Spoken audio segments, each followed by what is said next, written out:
I want you to picture something for me. You're standing in an empty kitchen at 6 in the morning, making coffee for one, in a house that used to sound like two people living in it, and you realize you've got nothing on the calendar today, nothing tomorrow, nothing next week that actually needs you. That's not retirement. That's disappearing slowly, in a place that used to be your whole life. I'm Donald. I'm 73 years old, and about a year and a half ago, I sold nearly everything I owned in Ohio and moved to a small city in the Philippines called Iloilo. And it wasn't running away from grief, though grief is exactly what started it. It was the first genuinely good decision I'd made in years. Before I tell you how I got there, if stories like this speak to you, go ahead and hit subscribe now, because I've got a lot more to say, and I think you'll want to hear it. My wife Linda and I were married 42 years. We met in Columbus in 1979. She was working as a dental hygienist. I was 3 years into a career as an electrician, and we built a life the way a lot of people our age did, steady, unspectacular hours. We had a modest 3-bedroom house on a quiet street with an old maple tree out front that Linda planted the same spring we found out she was pregnant with Michael. So that tree and my son have always been, in my head at least, roughly the same age, both of them a lot taller than I remember them starting out. We raised one son, Michael, who lives in Cincinnati now with his own family, close enough to visit but far enough that our lives never really overlapped day to day. Linda passed 2.5 years ago. Ovarian cancer, diagnosed late, the way it so often is, and we had 11 months from diagnosis to the end.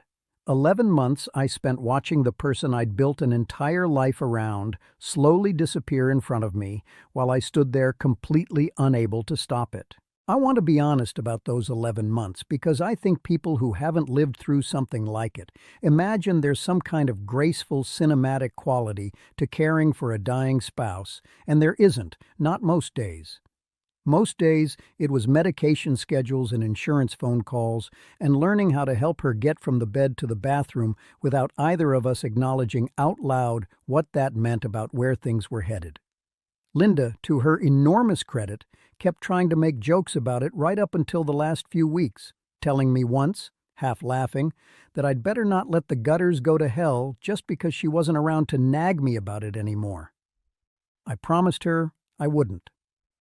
For a while, that promise about the gutters was genuinely one of the only things holding my daily routine together. After she was gone, I did what I think a lot of widowers do, which is nothing, dressed up as something. I kept busy. I fixed the gutters, true to my word, more times than they actually needed fixing. I repainted the garage twice, the second time in a color I don't think either Linda or I would have actually chosen if she'd been there to weigh in. I mowed the lawn on a schedule so precise you could set a watch by it, out there some Saturdays even when the grass barely needed cutting, just because being outside doing something with my hands was easier than being inside doing nothing at all. But underneath all that motion, there was just a house full of her absence and a version of myself I didn't recognize anymore, a man going through the motions of a life that had belonged to two people and now only had to carry the weight of one, and somehow that made it heavier, not lighter. My son Michael checked in regularly, and I appreciated it. I want to say that clearly because this isn't a story about a family that failed me. Michael was good to me. He'd call most Sundays, and he and his wife brought the kids up for holidays, and none of them ever made me feel like a burden or a problem to be managed. But there's only so much a monthly visit and a Sunday phone call can do for a man sitting alone in a house every single evening with nothing pulling him toward tomorrow. About 8 months after Linda died, my doctor, during a routine checkup, asked me point blank how I was sleeping, how I was eating, whether I had things I looked forward to. I didn't have a good answer for any of it. I told him I slept fine, which was a lie, and ate fine, which was closer to true, only because I'd gotten very good at heating up the same 4 frozen dinners on rotation.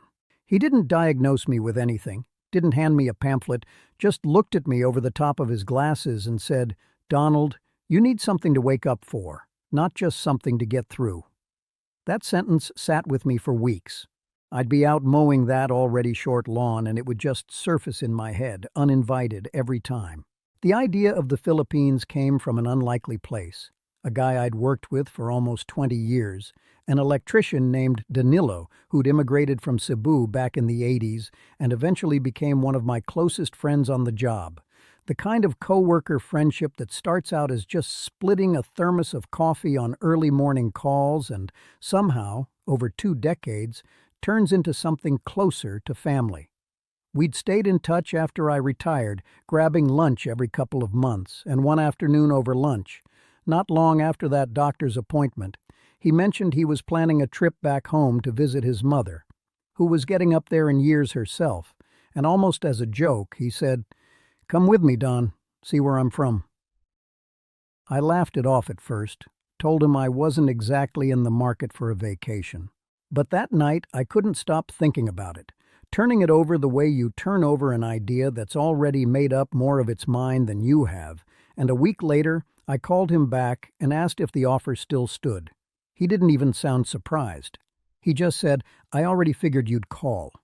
I went with Danilo for 3 weeks that spring.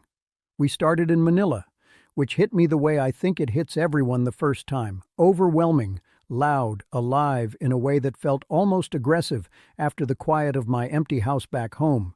Traffic that seemed to operate on some negotiated logic I couldn't decode, vendors calling out prices in 3 languages at once, the whole city humming at a volume I hadn't experienced since I don't know when. Danilo just laughed at my face the first afternoon and said, "You'll get used to it, or you won't need to, because Iloilo's not like this." He was right on both counts, as it turned out. From Manila we flew down to Iloilo, on the island of Panay, where Danilo still had cousins and childhood friends. And something about that city settled into me differently the moment we landed.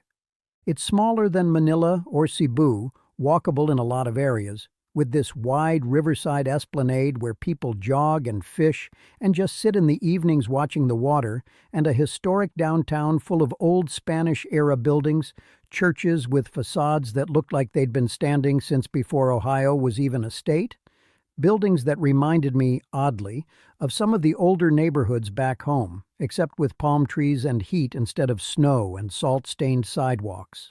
Danilo's cousin, a woman named Feli, insisted on hosting us for dinner one night, an enormous spread of food I couldn't identify half of, grilled fish and something called kansi, that Danilo warned me was a soup best approached with respect given how hot it ran, and rice in a quantity that suggested Feli genuinely believed I hadn't eaten in weeks.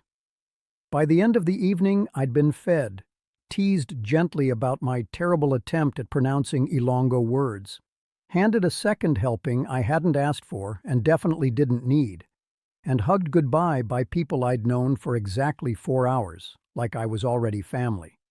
Like there was some unspoken rule in that house that a friend of Danilo's simply arrived pre-approved.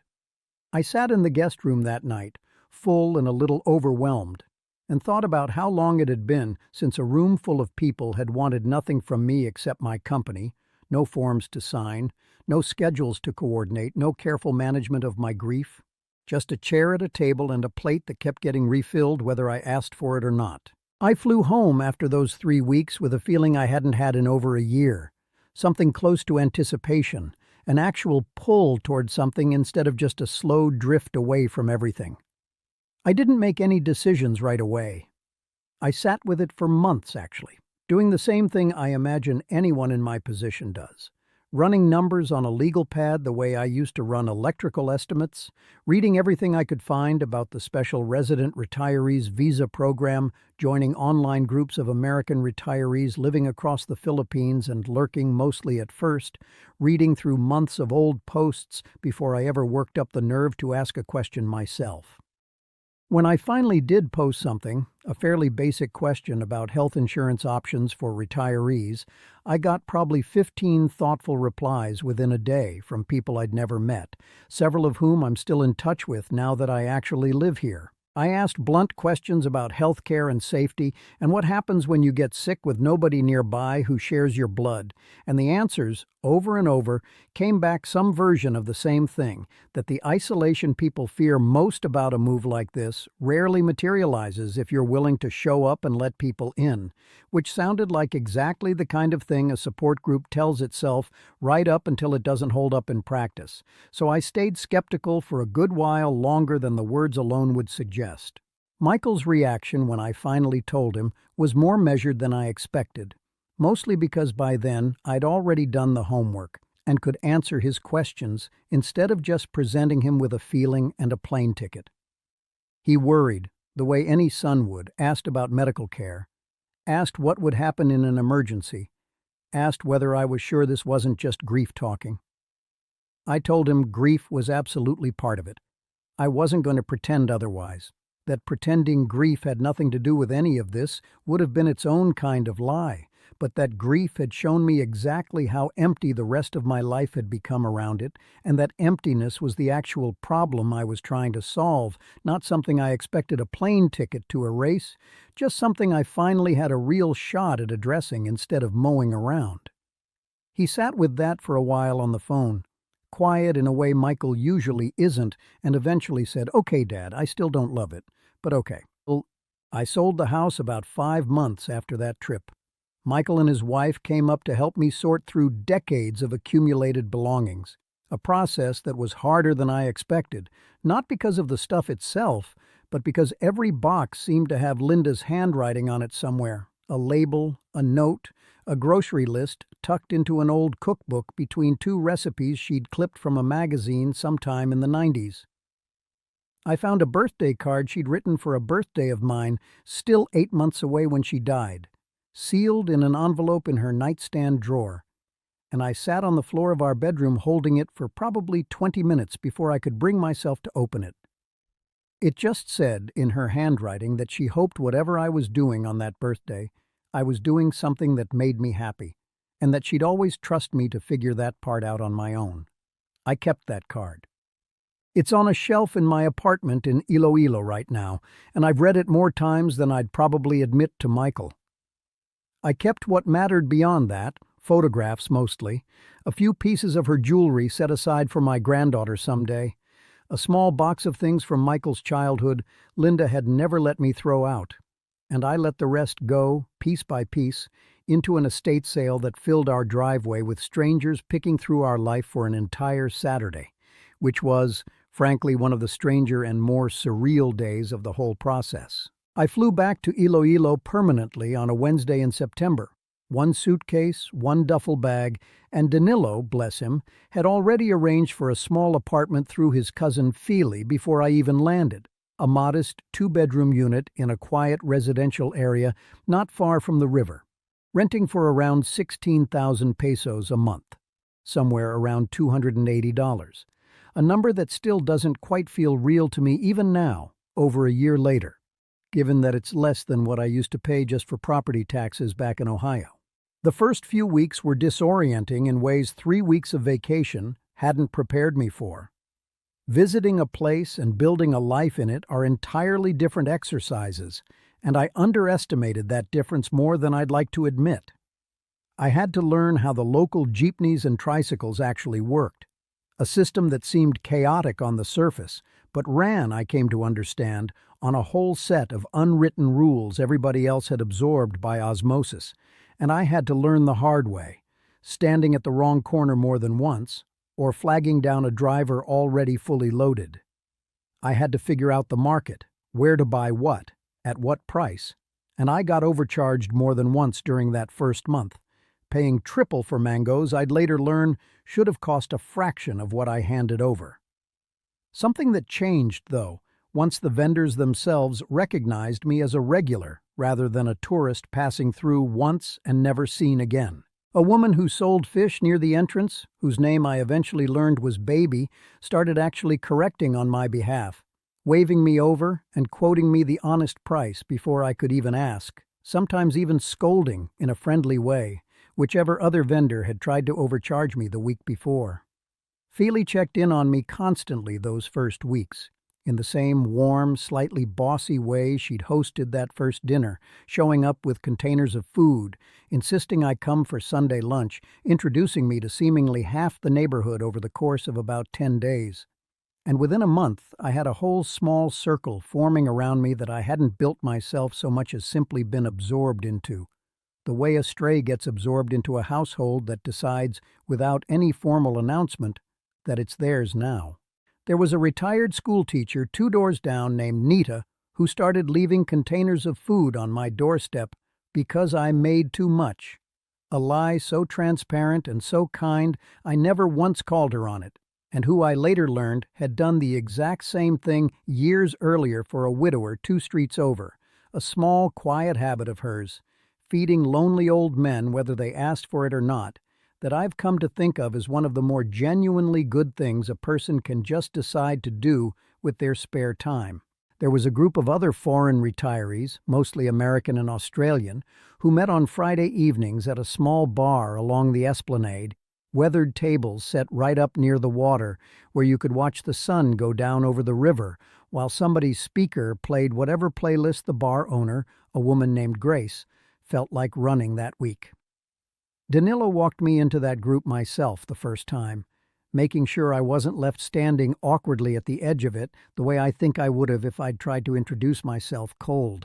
I met a man named Roger there, originally from Texas, 78 years old, who'd been living in Iloilo for almost a decade after losing his own wife back home to a stroke that took her almost overnight, the opposite pace of what I'd gone through with Linda, but somehow landing in the same place regardless. Roger became something close to a mentor in those early months, the kind of blunt, practical friendship I think a lot of grieving men actually need more than sympathy. More useful to me in some ways than any of the counseling I'd tried back in Ohio, mostly because Roger had already walked the exact road I was on and had no patience for letting me feel sorry for myself for too long at a stretch. He told me straight out, the first week I sat with that group, nursing a beer I barely touched. The first 6 months you're going to have days where you wonder what the hell you did. Let yourself have those days. Just don't let them win. He was right about the hard days. Hard.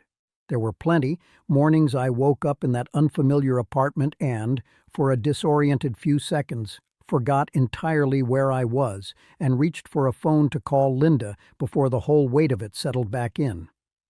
But he was also right that they stopped being the whole story fairly quickly, outnumbered more and more, week, by ordinary good ones.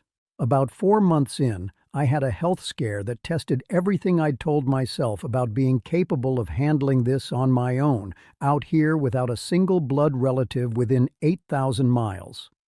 I woke up one night with severe pain in my side, bad enough that Roger, whose number I'd saved specifically for a moment like this, answered on the second ring at nearly 2 in the morning and was at my door in under 15 minutes, driving me himself to Iloilo Doctors Hospital, one of the larger private hospitals in the city.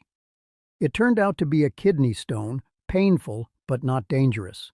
And the entire visit, the scans, the medication, the overnight observation, came to a little over 12,000 pesos, somewhere around $215, a figure I actually double-checked with the billing desk twice because I couldn't quite believe it the first time. Roger sat in that waiting room the whole time, dozing in an uncomfortable plastic chair, and refused to leave even when I told him he didn't have to stay. Nita showed up the next morning with soup before I'd even been officially discharged, having apparently heard about the whole thing through Faley within about 6 hours of it happening, which is either a testament to how fast news travels in a tight community, or just proof that nobody around here lets a sick neighbor go unattended for long. Probably both. I called Michael from the hospital the next day because I didn't want him hearing about it secondhand and immediately assuming the worst about the whole arrangement, picturing his father alone and helpless on the far side of the planet. He was quiet for a moment when I told him. Then he asked who'd been with me, and when I told him about Roger driving me at 2 in the morning and Nita showing up with soup before 9, something in his voice actually eased, audibly, the tension going out of it the way it does when a worry finally gets contradicted by an actual fact instead of just reassured away. He said, "Dad, that's more support than you had some weeks back in Ohio," which wasn't an insult to my old life. It was just true, and we both knew it, and neither of us needed to say much more about it after that. Somewhere around the 7-month mark, I found the thing that actually gave that doctor's sentence its answer, the thing to wake up for rather than just get through. Feely's church ran a small feeding program for kids in one of the poorer barangays outside the city center, and she mentioned one Sunday, almost in passing over lunch, that they were short on volunteers who could help with basic repairs. Since a lot of the facility's wiring and plumbing needed attention, nobody currently involved actually knew how to safely handle. I'd spent 45 years as an electrician. I showed up the following Tuesday with a borrowed toolbox, half expecting to just tighten a loose outlet cover or two, and instead spent the whole afternoon rewiring a section of the building that had apparently been a genuine fire hazard for years. Exposed splices taped over instead of properly boxed, a circuit clearly overloaded well past anything I'd have signed off on back home. That became my rhythm. Tuesdays and Thursdays, I'd head out to that feeding program, fixing whatever needed fixing, and eventually just showing up even when nothing specific needed fixing, because by then the kids there knew me, would run up shouting, "Sir Donald," the moment I walked in through the gate, small hands grabbing at my toolbox before I'd even set it down, arguing loudly over who got to be the one to hand me tools. And there is nothing, I mean nothing, that has done more for whatever was hollowed out in me after Linda died than a half-dozen kids fighting over who gets to hand me the screwdriver, treating an old man with a toolbox like he's the most interesting person to walk through that gate all week. I started teaching some of the older teenagers basic electrical safety.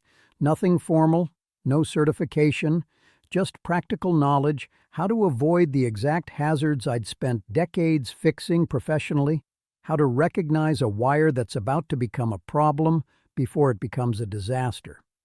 One of them, a 16-year-old named Jomar, has gotten serious enough about it that he's now talking about pursuing a vocational certificate in electrical work and asks me constantly to explain how things work back in America, whether the wiring is really that different, whether I think he could make a living at it the way I did. I've started, without really planning to, becoming something like a mentor to that kid, which is a role I never expected to find again at 73 years old, decades of certification exams and licensing boards behind me back in a country I no longer live in, and yet here I am, drawing wiring diagrams on the back of church bulletins for a teenager who reminds me, more than I've told anyone, quite a lot of myself at that age, hungry to learn a trade with his hands. Michael came to visit about 10 months after I moved, his wife and my 2 grandkids in tow, nervous, I could tell, about what exactly he was going to find when he landed. I watched him do the thing I think every skeptical family member does when they finally see it in person rather than hear about it over the phone. He met Roger and Nita. He came with me to the feeding program and watched Jomar show off a wiring diagram he'd drawn from memory, unprompted, clearly proud of it.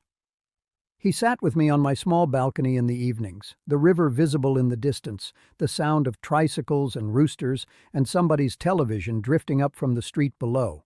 And on his last night he said, "Dad, I think I pictured you sitting alone in some apartment eating rice by yourself, and instead I found you running half a neighborhood." I told him that was, more or less, exactly what had happened, minus the running part, which was mostly Feely and Nita's doing, and Roger's, and a 16-year-old kid with a knack for wiring diagrams who I've somehow come to care about the way I imagine I'd have cared about a nephew if I'd ever had one.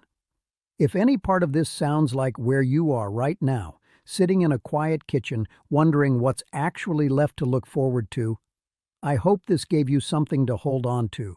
It doesn't have to be the Philippines. It doesn't have to be 8,000 miles from home. But I do think it has to be something, some door you're willing to walk through even when you're not entirely sure what's on the other side of it. And if you want more stories like this one, go ahead and hit that subscribe button because there's plenty more, and I think you'll want to hear them. Thanks for listening. I'll see you in the next one.